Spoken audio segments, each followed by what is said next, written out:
Bonjour à tous et bienvenue dans ce nouvel épisode d'Anomia. Je m'appelle Valentin Tonti-Bernard et j'ai décidé de créer ce podcast pour vous permettre de découvrir la vraie vie des avocats. Anomia, c'est un cabinet de conseil en stratégie qui est dédié exclusivement aux cabinets d'avocats. Nous réalisons des missions de conseil, des formations business, ainsi que du coaching business dédié aux avocats. Aujourd'hui, dans ce nouvel épisode, j'ai le grand plaisir de vous présenter ma conversation avec Nassim Ghalimi.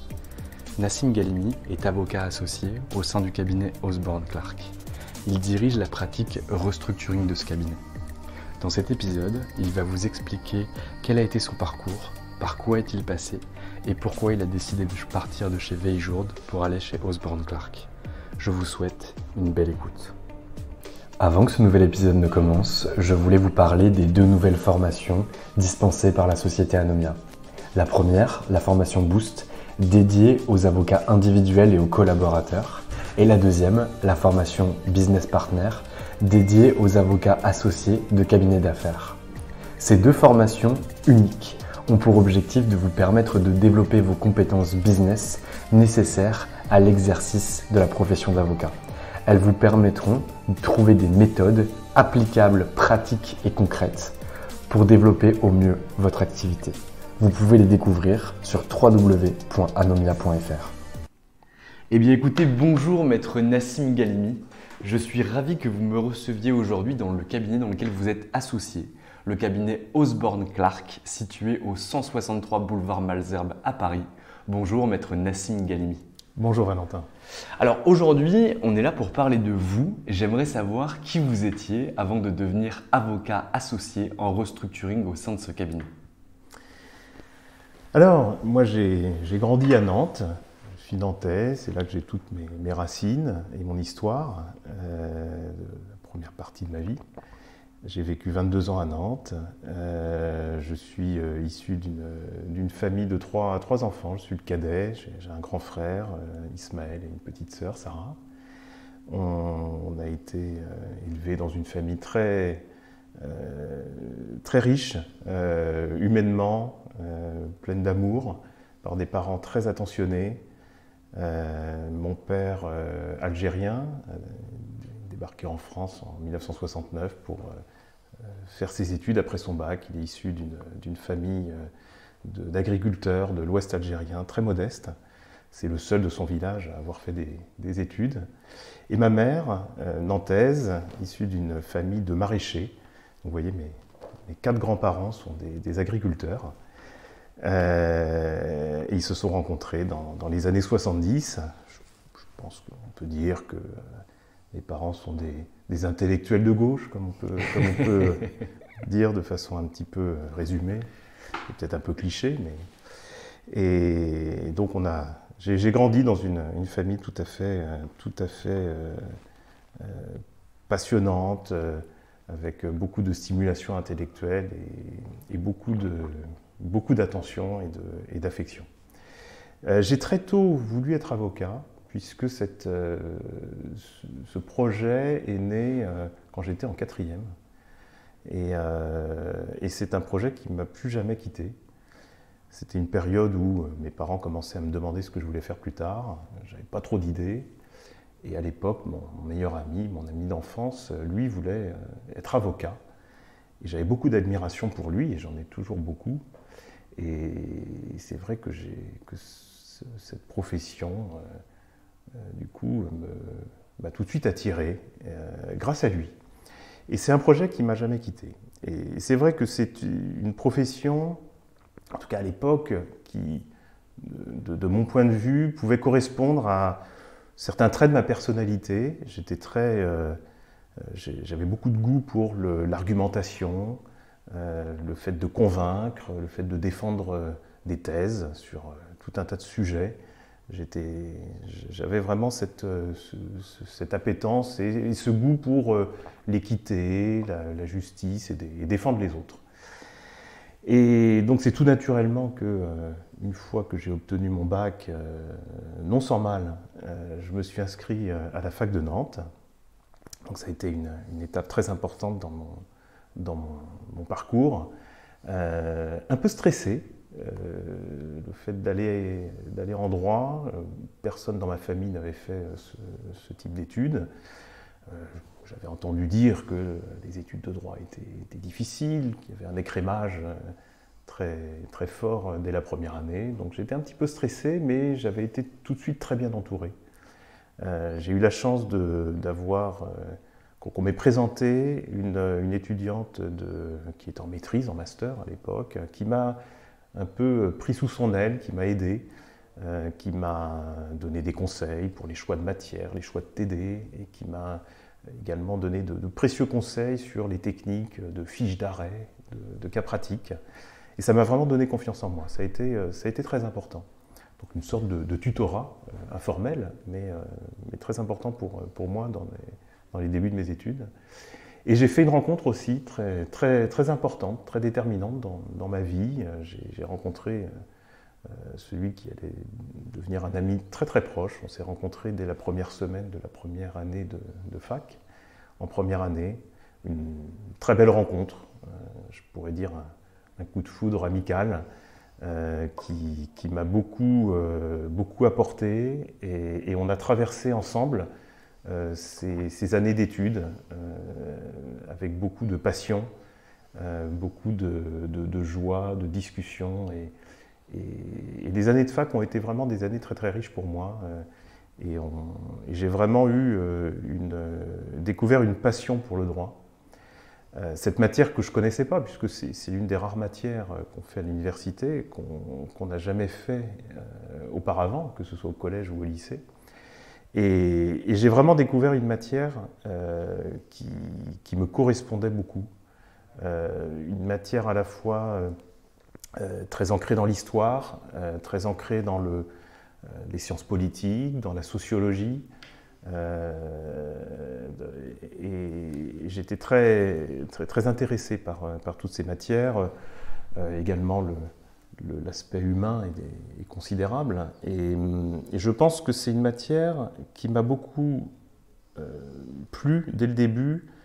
Mais ce n'est pas un hasard parce que ça faisait depuis mon enfance que j'étais baigné dans cet univers. Finalement, pas l'univers juridique, mais toutes les matières annexes.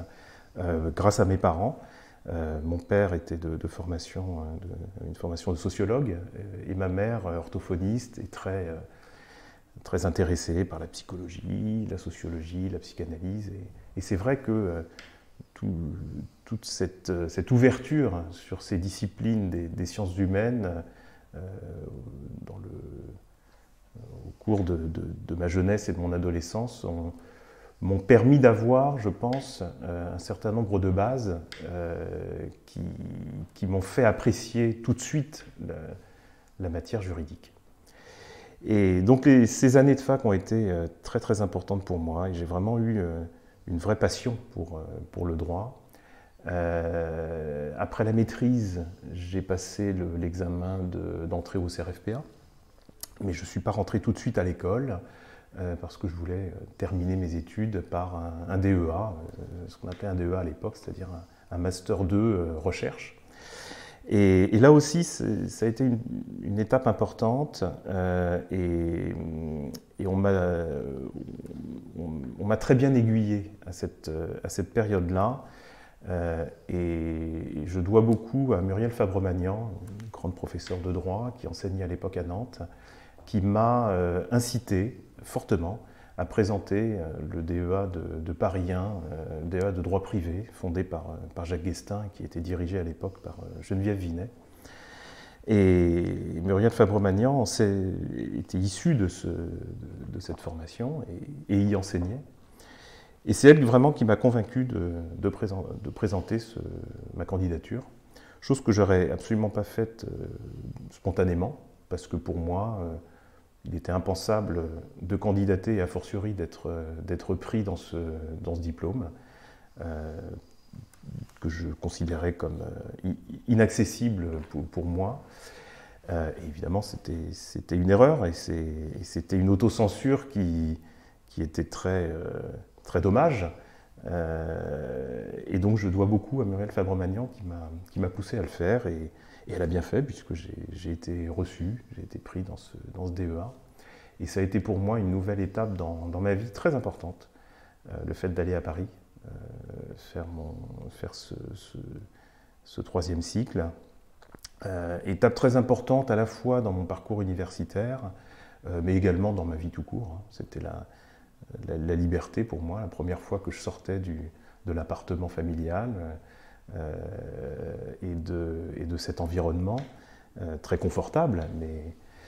Et donc c'était la liberté de me retrouver à Paris, dans un studio dans le 5e arrondissement, au pied de la rue Mouffetard, que j'arpentais tous les matins pour aller au Panthéon suivre mes cours. Et ça, ce sont des images absolument merveilleuses.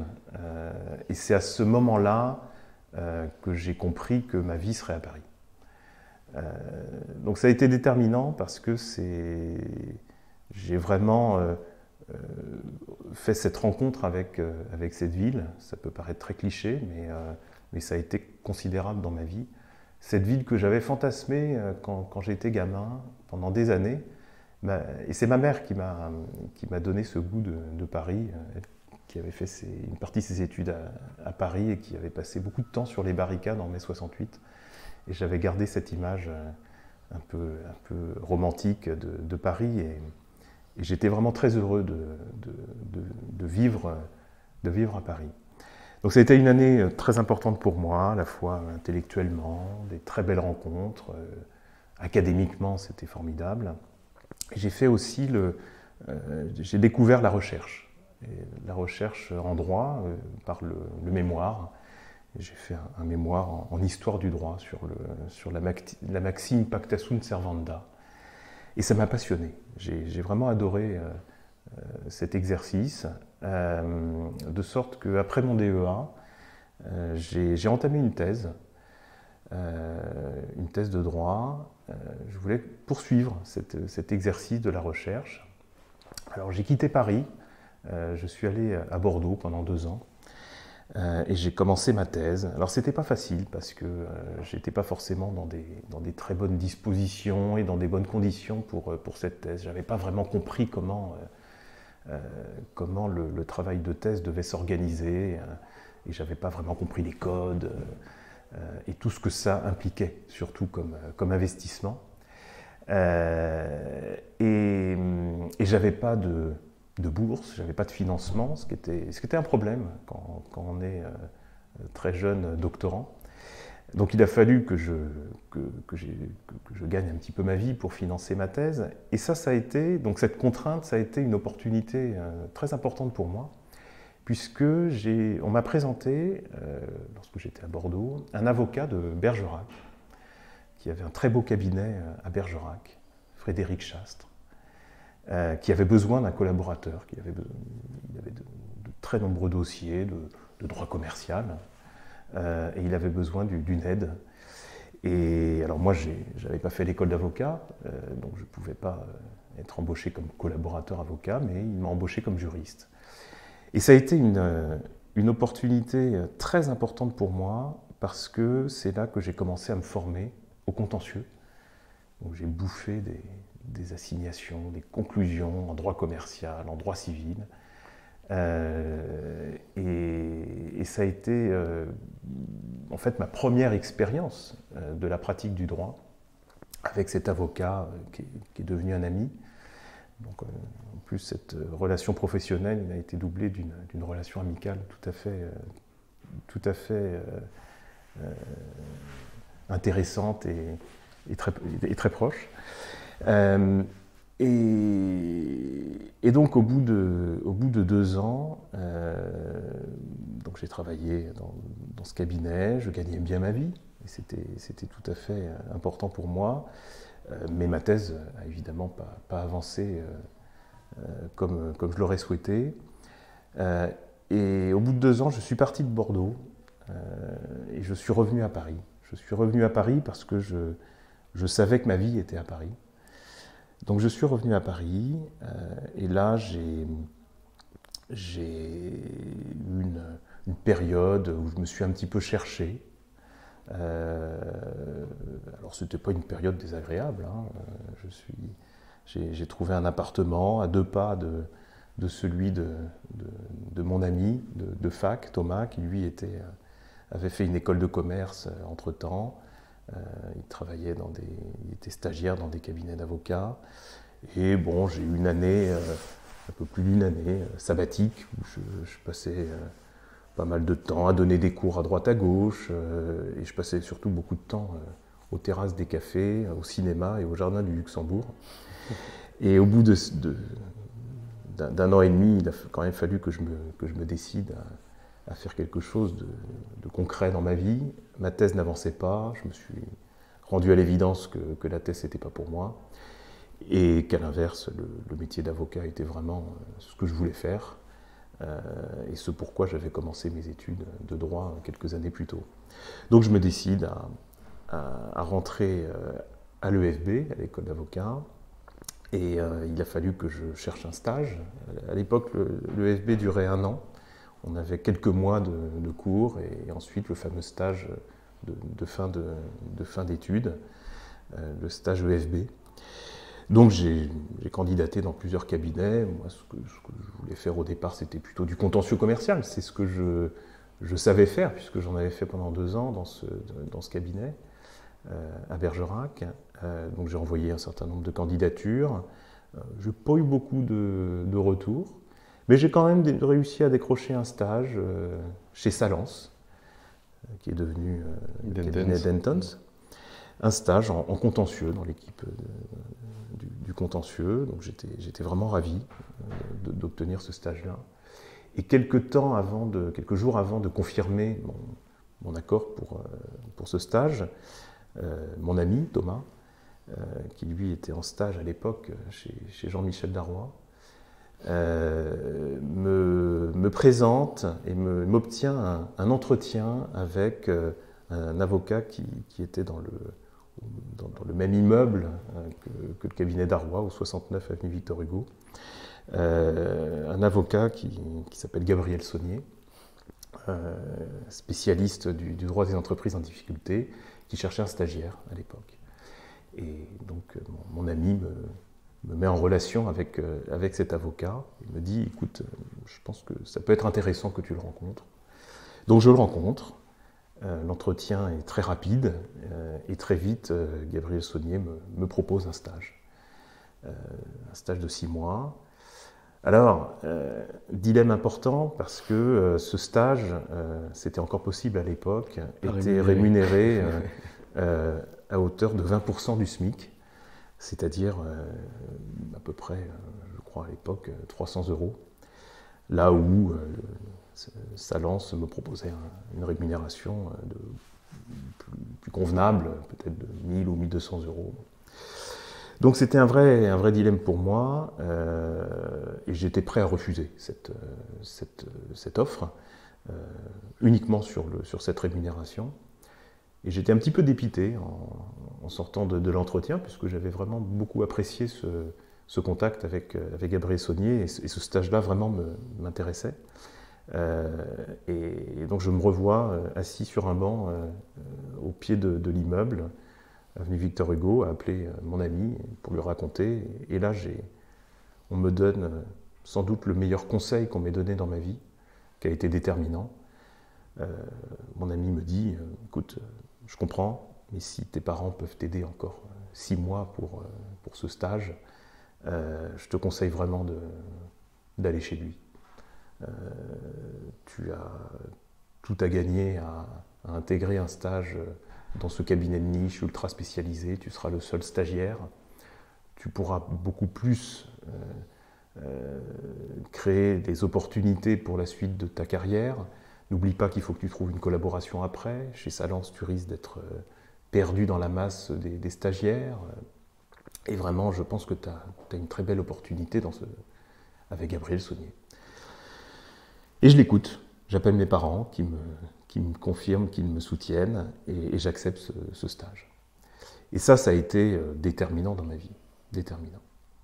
Alors je commence mon stage, et là, la première semaine est assez cocasse, puisque on ne me donne pas de travail au début, Et le premier jour, l'un des collaborateurs du cabinet, alors c'était un tout petit cabinet, hein, il y avait 3 associés à l'époque et 3 collaborateurs, et l'un des collaborateurs vient me voir et me montre dans la pièce où j'avais installé où on m'avait installé un bureau, c'était une sorte de bibliothèque, et on me montre une grande armoire remplie de documents dans un bazar pas possible, mais des dizaines et des dizaines de documents. Et donc ce collaborateur me dit, voilà, ça c'est l'armoire des modèles d'actes, des modèles de plans de redressement, des modèles de plans de cession. C'était autant de termes que je ne comprenais absolument pas. Et il me dit, voilà, ça fait des années qu'on essaye de ranger cette armoire, personne s'y est collé, écoute, ce serait bien que tu puisses le faire. Et il me montre une pile de classeurs de 2 mètres de haut, en me disant, écoute, il faut que tu rentres tous ces modèles dans ces classeurs. Et donc voilà la tâche qu'on me donne. Et j'ai passé à peu près une semaine à tout classer. Et au bout du 2e jour, je me revois encore à perforer avec ma perforeuse des milliers de pages pour faire rentrer les modèles dans les classeurs. Et à un moment, j'ai un petit moment de déprime en me disant, mais qu'est-ce que je fais là? Qu'est-ce que je fais là avec mon costume et ma cravate en train de faire des trous dans des papiers? On ne me donne pas de travail. J'ai accepté un stage à 300 € par mois, un stage d'avocat, et en fait je suis en train de ranger des modèles dans des classeurs.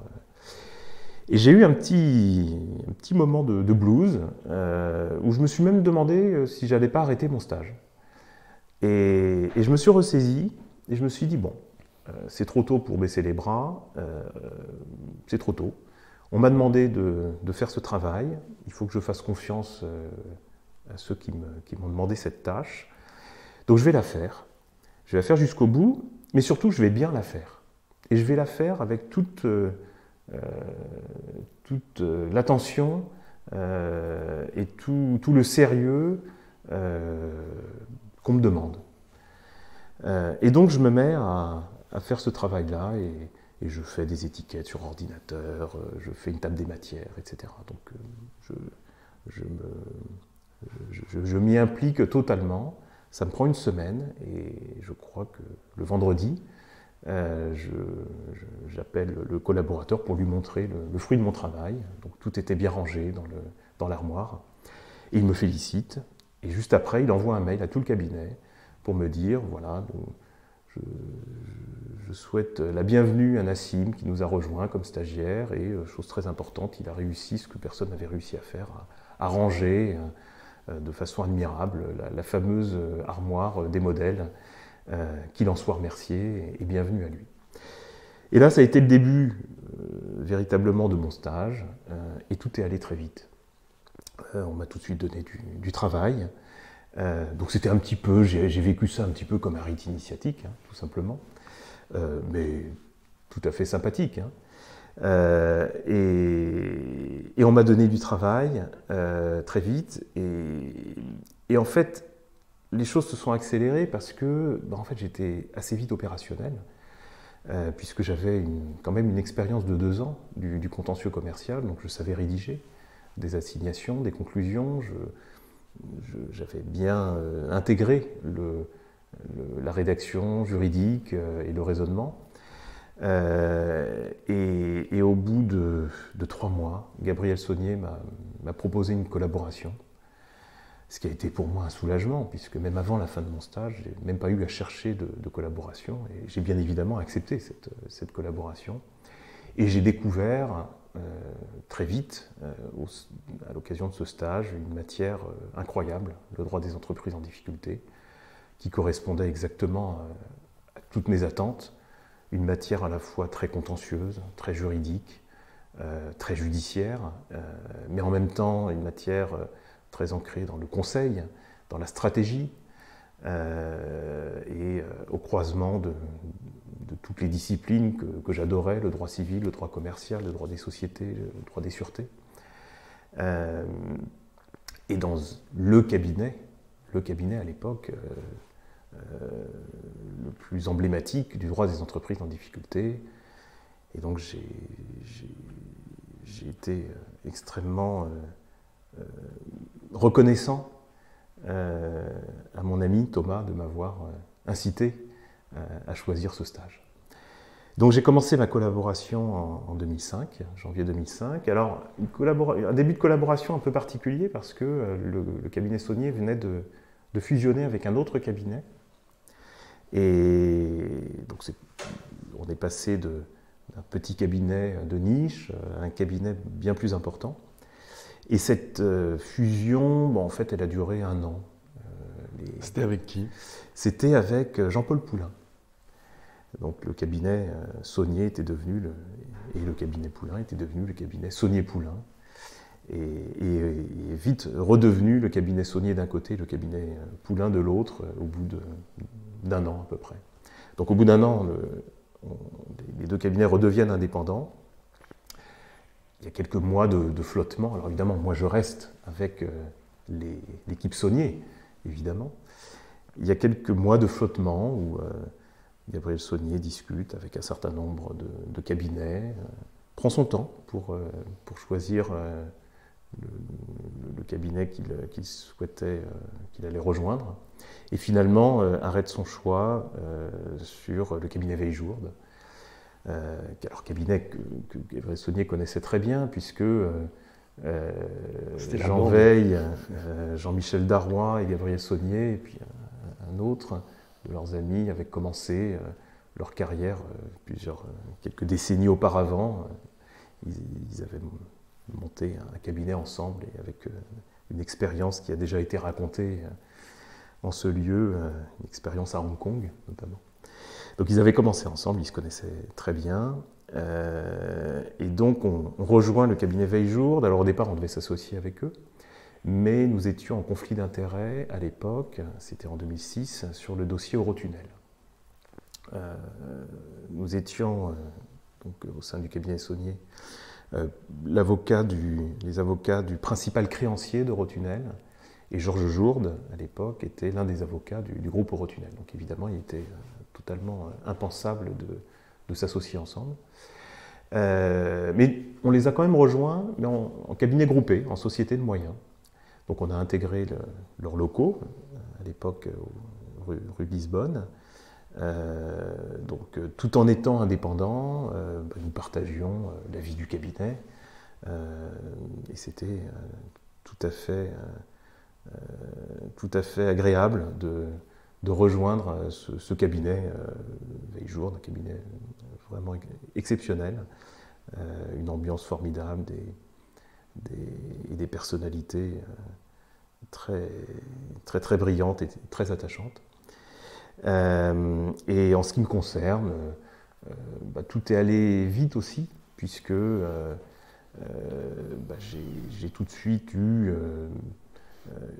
une grande autonomie dans mes dossiers, mais tout en étant extrêmement bien formé, à la fois par Gabriel Saunier sur les aspects très restructuration, et par l'autre associé de Gabriel, Bertrand Chauchat, qui lui était surtout un avocat de contentieux, et en particulier de contentieux du droit des entreprises en difficulté, qui m'a également formé donc au contentieux du droit des entreprises en difficulté.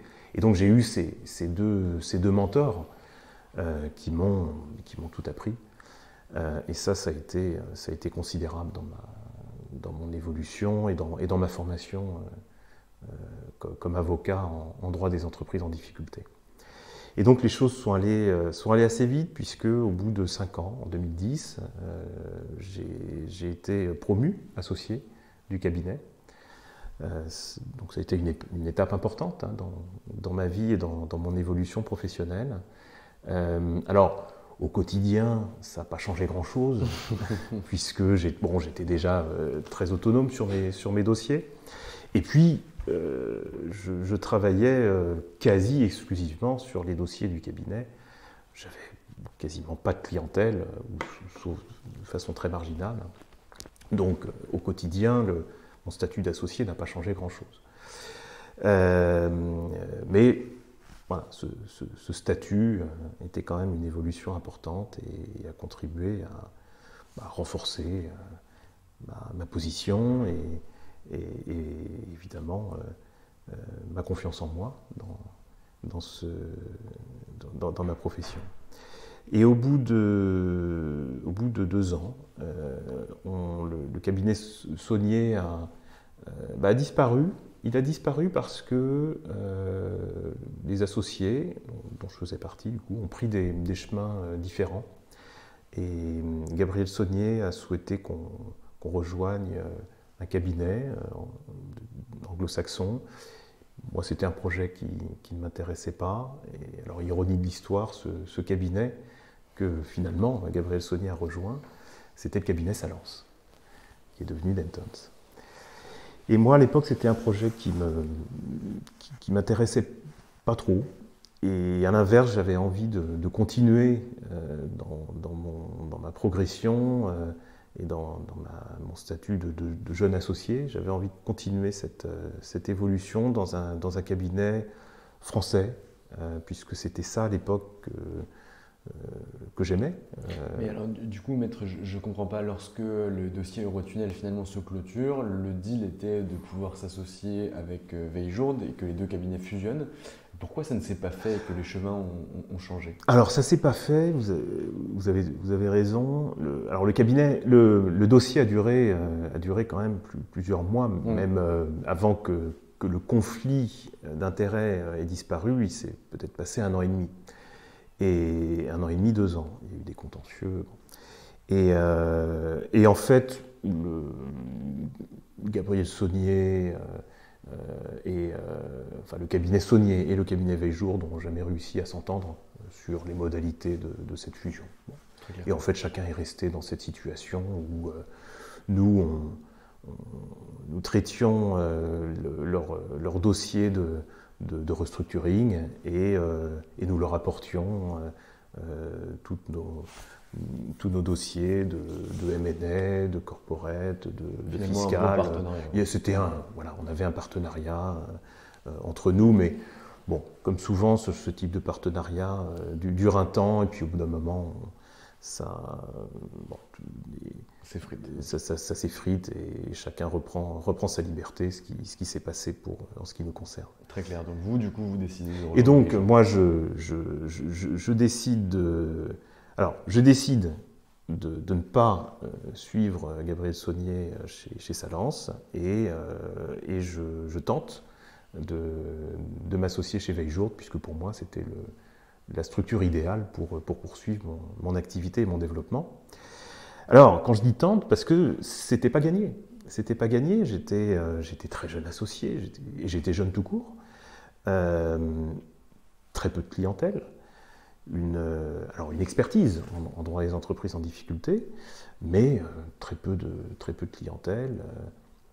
Et donc, lorsque j'ai contacté en premier lieu Jean Veil et Georges Jourde pour leur proposer mes services et proposer une association, très logiquement, ils m'ont demandé de bâtir un business plan et de leur proposer dans un premier temps ce business plan, mon projet, et ensuite de prendre mon bâton de pèlerin et d'aller rencontrer chacun des associés du cabinet, il y en avait une bonne douzaine, pour leur présenter mon projet et d'essayer de les convaincre que c'était une bonne idée de m'associer, que je m'associe avec eux.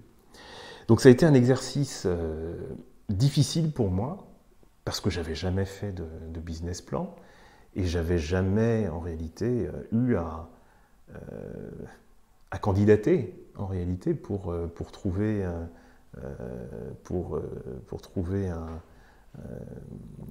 poste, puisque mon stage, je l'ai eu très facilement avec Gabriel Saunier par l'intermédiaire de mon ami.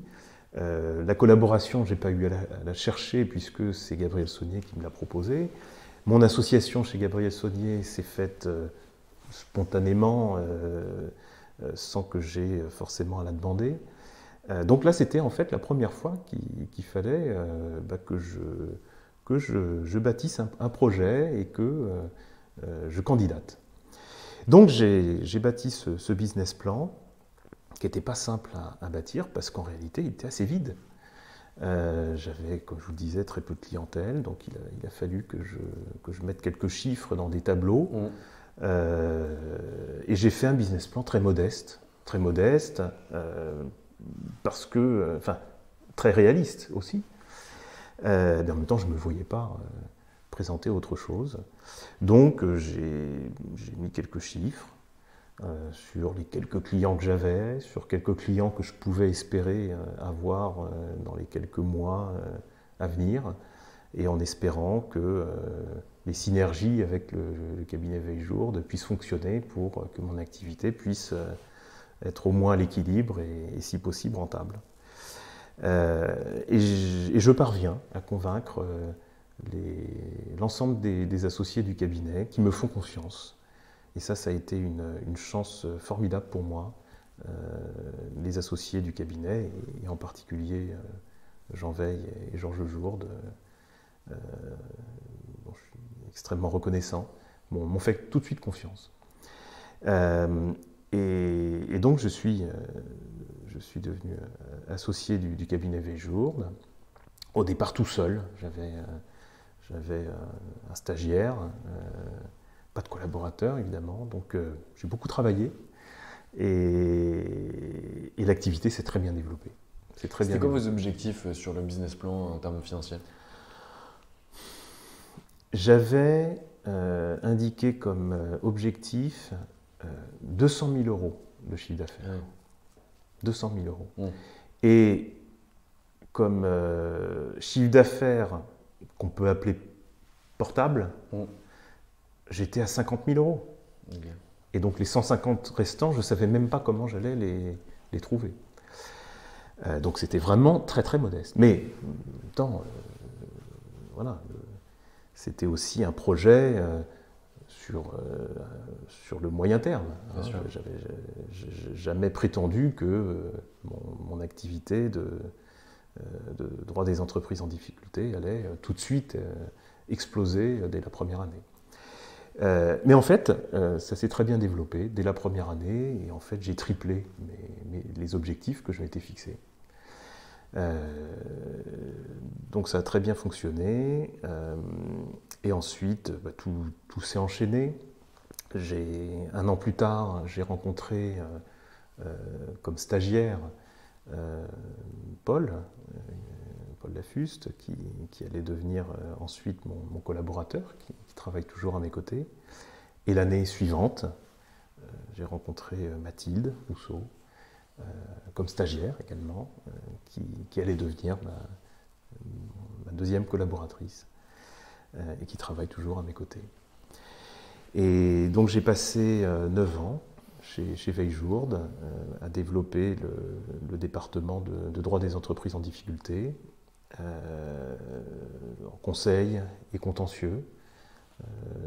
Je suis très attaché à l'aspect contentieux de mon exercice professionnel, puisque c'est comme ça que j'ai été formé et c'est comme ça que j'ai abordé dès le début mon métier. Je sais que dans certaines équipes de restructuring, le contentieux n'a pas forcément une place importante, et souvent confié aux équipes du contentieux. En ce qui me concerne, on s'occupe de tous les contentieux de nos dossiers, évidemment, sauf lorsque le contentieux devient très spécialisé et très spécifique, lorsqu'il s'agit du contentieux de droit de la concurrence ou du contentieux de droit de la propriété intellectuelle, qu'on peut retrouver dans les dossiers de restructuring. Évidemment, on le confie aux spécialistes des matières concernées. Très clair. Et donc vous restez 9 ans chez Veille-Jourde, mais aujourd'hui vous êtes chez Osborne Clarke. Voilà. Est-ce que vous pouvez nous expliquer votre départ du cabinet? Oui, alors donc j'ai passé 9 ans chez Veille-Jourde, 9 années très très heureuses. Très très heureuses. J'ai énormément aimé ces 9 années dans ce cabinet. Ça a été vraiment une étape, une période très très importante dans ma vie, à la fois professionnelle et personnelle. Très attaché au cabinet Veille-Jourde et à celles et ceux qui le composent, que ce soit les associés ou les collaborateurs. Mais j'ai décidé l'année dernière de réorienter ma carrière dans un cadre plus international. C'est ce qui a motivé mon départ. J'arrive à un moment de ma carrière où, et aussi à un moment dans l'exercice et dans le marché du restructuring où cette matière se complexifie d'année en année, s'internationalise de plus en plus. On a de plus en plus de problématiques internationales, de plus en plus de clients étrangers qui ont des réels besoins de conseils et d'accompagnement en droit des entreprises en difficulté en France. Et donc j'ai décidé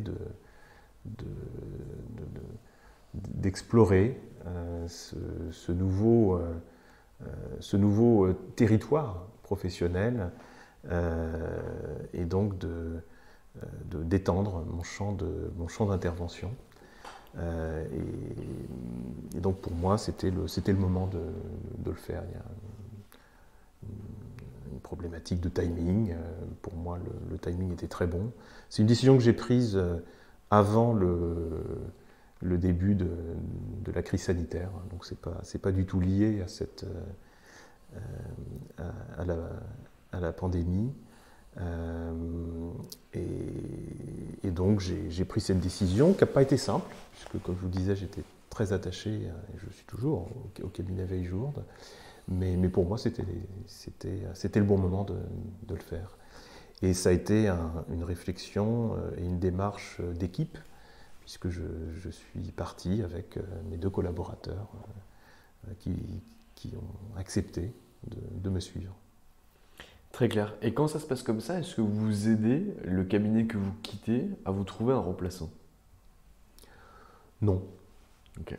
Ça s'est pas présenté de cette façon, et je pense que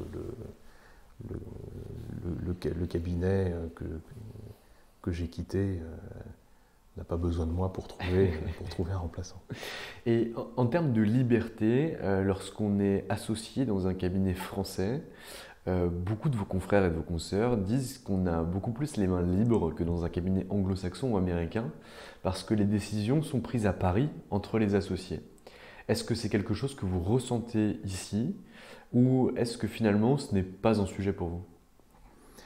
Alors, ça a pu être une crainte dans ma réflexion et dans mon projet. Car en effet, un cabinet français par hypothèse n'a de compte à rendre qu'à lui-même. À l'inverse, sans doute, d'un cabinet plus international intégré Sans aucun doute. dans un réseau plus structuré avec différents bureaux et sans doute un siège, que ce soit à Londres, à New York ou ailleurs, où on a sans doute plus de comptes à rendre. Donc ça a été une réflexion que j'ai eue, mais j'ai eu la chance de rencontrer Osborne Clarke, ce cabinet qui m'a convaincu de les rejoindre, parce que précisément, entre autres choses, le fonctionnement du cabinet Osborne Clarke, en tout cas à Paris, est de ce point de vue autonome, et c'est ce qui m'a vraiment beaucoup attiré dans le mode de fonctionnement, en plus de toutes les autres qualités de ce cabinet que j'ai tout de suite identifié. Très clair. Et en termes de modalités de rémunération entre le cabinet Jean Veil et le cabinet Osborne Clarke, est-ce que vous avez des modalités de rémunération qui sont similaires pour les associés, ou est-ce que les modèles de rémunération sont différents?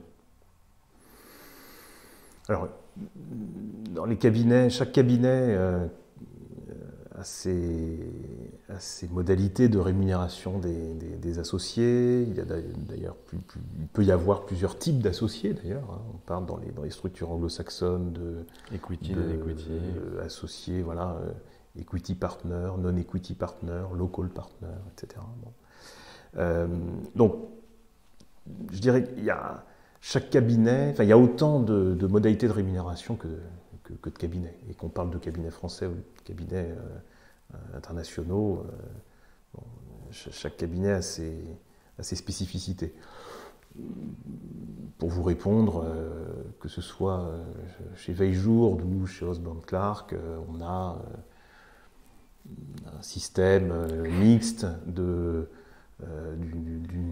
rémunération de base avec une rémunération variable en fonction de tout un tas de critères, de performance, de chiffre d'affaires, de rentabilité, de marge, d'implication dans le cabinet et de développement. Donc finalement, c'est assez proche. Très clair. Et j'ai une dernière question pour vous. En termes d'apport d'affaires des collaborateurs vers la structure, un collaborateur, soit de votre équipe, soit d'une autre équipe, a un client qu'il ne peut pas ou ne veut pas traiter seul en tant que client individuel, a-t-il l'opportunité de l'apporter au cabinet d'avocats, que ce soit chez Veil ou que ce soit chez Osborne, et derrière d'être rémunéré pour cet apport ou en tout cas de conserver une part de responsabilité sur ce dossier? Alors, c'est une question qui n'est pas simple et qui revient très souvent dans les discussions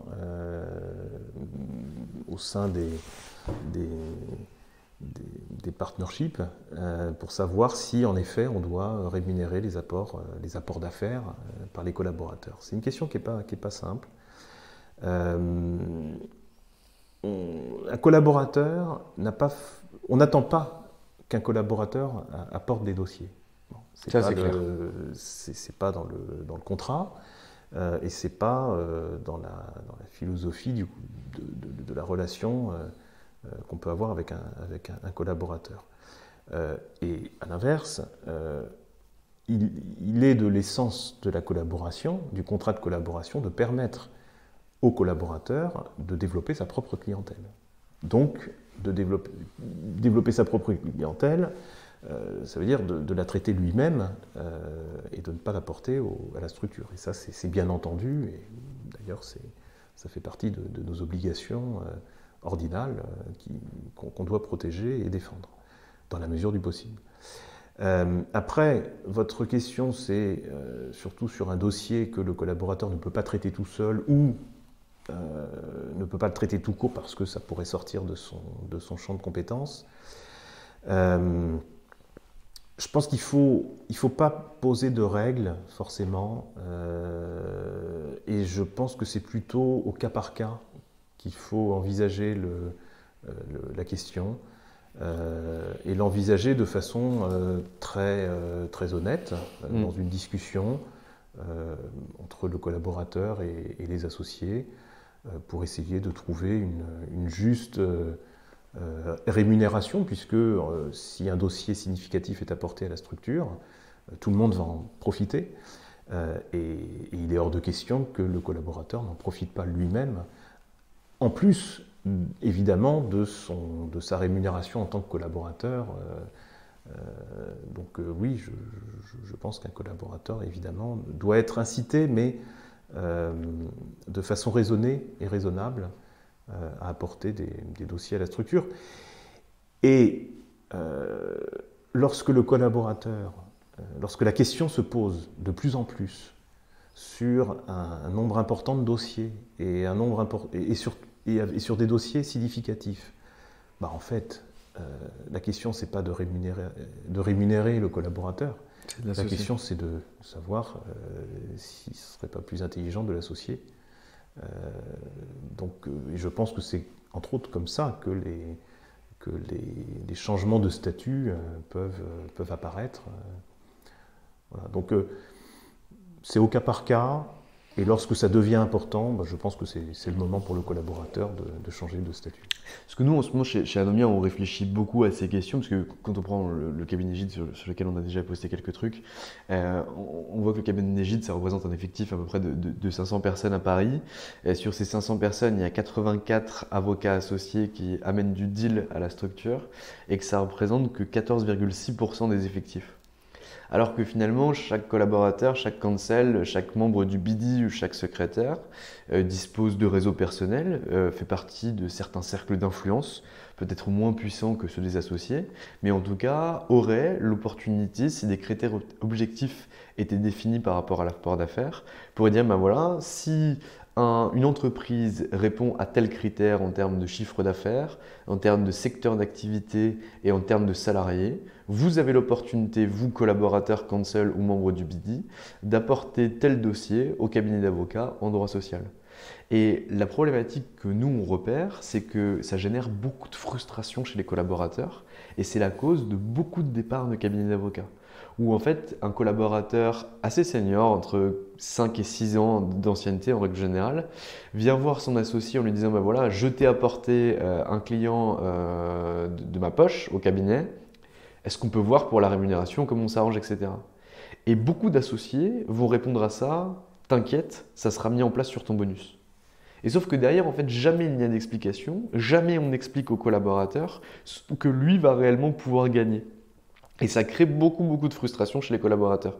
Donc si je ne suis pas porte-parole des collaborateurs, mais en tout cas je me fais l'écho d'un certain nombre de remarques qu'on a pu avoir et qui tendent à se répéter de façon assez incessante en ce moment. Je comprends. Et je comprends tout à fait la frustration que peut ressentir un collaborateur qui apporterait ou qui souhaiterait apporter un dossier significatif à la structure sans avoir de visibilité claire sur la rémunération, la rétribution qui pourrait lui être accordée pour cet apport. C'est pour ça que je pense que ce sujet doit être abordé de façon très transparente et très claire avec l'associé ou les associés en charge de cette question. Mais je ne serais pas forcément favorable à systématiser le traitement de ces apports de dossier. Pour moi, c'est plus, encore une fois, c'est plus au cas par cas. Okay. Parce qu'il y a énormément de critères à prendre en compte. Et parmi ces critères, il y a le type de dossier, la catégorie de dossier. Est-ce que c'est un dossier significatif ou pas? Est-ce que c'est un dossier qui rentre dans la catégorie des dossiers que le cabinet a envie de mettre en avant? On parle de quel chiffre d'affaires générable sur ce dossier? Est-ce que c'est un dossier sur lequel le collaborateur va travailler? Puisque si le collaborateur travaille sur le dossier, on voit bien que le sujet de sa rémunération va être compliqué à envisager. Pourquoi? Il va être compliqué parce que si on lui accorde une rémunération très significative en termes d'apport de dossier, il va non seulement être payé au travers de sa rétrocession d'honoraires, qui est fixe. Alors, évidemment, il y a des bonus, mais il a un fixe. Donc, pendant qu'il travaille sur ce dossier, il va être payé pour son travail, mais aussi, il serait payé sur les honoraires, sur une partie des honoraires au motif qu'il a apporté lui-même ce dossier, donc il va avoir une double rémunération. La question n'est pas simple. La question n'est pas simple parce que si, au bout d'un moment, le risque, et ça c'est un calcul qui est assez simple à faire, c'est que la rémunération qui va être apportée au collaborateur va supprimer toute marge au cabinet. Ou risquerait de supprimer toute marge parce qu'un dossier important qui est apporté au cabinet, qui est traité, on va prendre l'exemple, qui est traité exclusivement par le collaborateur. Une partie des honoraires va permettre de rémunérer le collaborateur au titre de son contrat de collaboration. Bien sûr. Une autre partie va lui être attribuée en application du pourcentage qui aura été négocié. Si ce pourcentage est trop important, le cabinet n'a aucun intérêt à accepter ce dossier du collaborateur. Je suis tout à fait d'accord, maître. C'est ça le problème. Mais alors, on a quand même deux choses pour moi à distinguer. C'est que la rétrocession d'honoraires récompense le travail fourni par un collaborateur sur les dossiers du cabinet d'avocats. Donc le temps qu'il doit engager au sein du cabinet d'avocats. Alors que la rémunération de l'apport d'affaires avantage l'origination du dossier vers le cabinet. Et lorsque le collaborateur va traiter ce dossier-là, derrière, les marges qu'on peut voir sur les cabinets d'affaires sont entre 30% pour les marges les plus basses et 50% pour les marges les plus hautes. Et même beaucoup plus hautes, mais on ne montrera pas, en règle générale, on est sur ce taux de marge-là. Si derrière, on opère une rémunération comme ce qui se fait dans certains cabinets d'avocats, qui est entre 7 et 10% pour le collaborateur qui a originé, et que derrière, on lui permet de monter en compétence en travaillant sur le dossier en co-lead avec le partenaire qu'il a apporté, derrière, on obtient quand même un cocktail qui est assez intéressant, puisqu'on va responsabiliser et fidéliser un collaborateur pour son apport de dossier, en le faisant monter sur le dossier qu'il a apporté et en le rémunérant pour ce dossier qu'il a pu apporter. Oui, je suis d'accord sur le fait qu'il y a des vertus pour un collaborateur à apporter un dossier à la structure, des vertus à la fois pour lui, à la fois pour la structure, mais le sujet n'est pas simple et le calcul n'est pas simple. Le calcul n'est pas simple et le problème, je vais vous dire, bien souvent, la frustration, qui est compréhensible, vient du taux. Du taux qui est accordé au collaborateur pour l'apport du dossier. Et bien souvent, ce taux n'est pas accepté par le collaborateur. Un taux de 10% sur un dossier qu'on apporte peut être vécu de façon assez frustrante par le collaborateur qui apporte un dossier. 10% de rémunération sur des honoraires de X, c'est vrai que ce n'est pas énorme pour le collaborateur. Il se dit, attendez, moi j'apporte un dossier où on va facturer 50 000 € et je vais avoir juste 5 000 € sur ce dossier-là en rétrocession d'honoraires. Tant que les règles sont claires dès le départ, qu'elles sont affichées de façon transparente. Bien sûr, si elles sont claires, mais le problème c'est que si on va au-delà des 10%, et si on commence à arriver à des pourcentages bien plus significatifs et plus acceptables, ce que je peux comprendre pour le collaborateur, c'est ce que je vous disais tout à l'heure, le cabinet, à un moment donné, n'aura plus intérêt à accepter ce dossier. Il n'aura plus intérêt à accepter ce dossier puisque, encore une fois, une partie significative des honoraires auront été payés au titre de la rétrocession du collaborateur et une partie qu'on suppose, dans ce cas, significative des honoraires auront été versés au collaborateur pour l'apport du dossier. Mais si cette part est trop importante, il n'y a plus aucune marge sur le dossier. Donc le cabinet n'a aucun intérêt à accepter ce dossier. Et j'ajoute, il n'a encore moins d'intérêt parce que le collaborateur, dans notre hypothèse, aura travaillé sur ce dossier-là.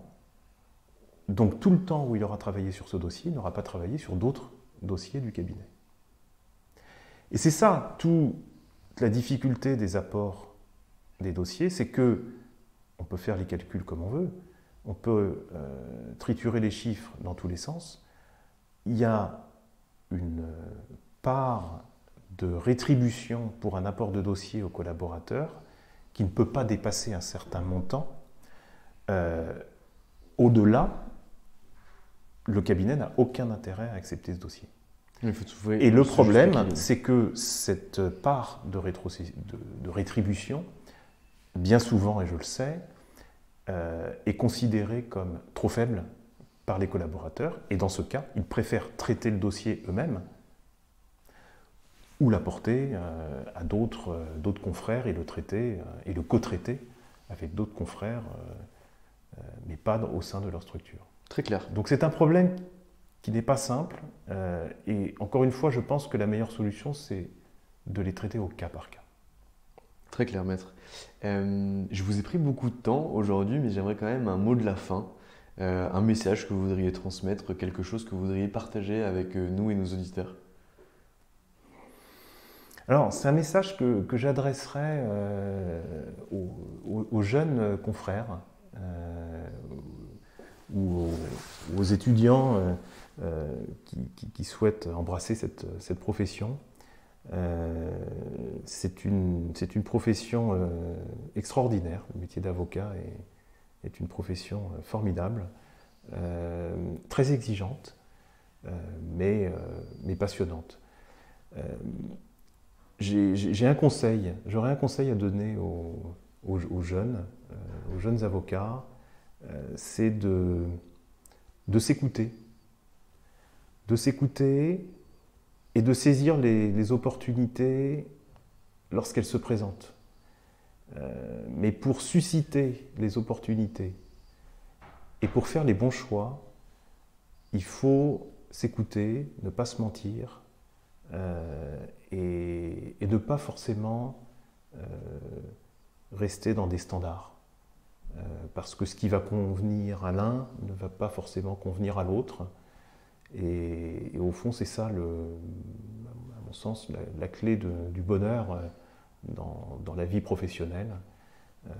Ce sont des choix personnels et des orientations qu'on doit faire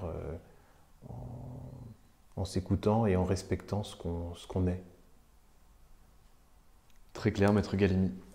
Eh bien écoutez, je vous remercie pour le temps que vous m'avez accordé et je vous souhaite bon courage et surtout plein d'épanouissement dans ce nouveau cabinet d'avocats que vous venez de rejoindre il y a peu de temps. Merci à vous, Valentin. Et voilà, c'est fini pour aujourd'hui. J'espère que cet épisode vous a plu. Pour découvrir tous les contenus qu'Anomia propose, vous pouvez vous rendre sur www.anomia.fr. Vous y trouverez des vidéos, des podcasts, des articles et également nos propositions de formation et d'accompagnement dédiées aux avocats, dédiées au business des avocats. Je vous souhaite une excellente journée et n'hésitez surtout pas à nous contacter. À bientôt.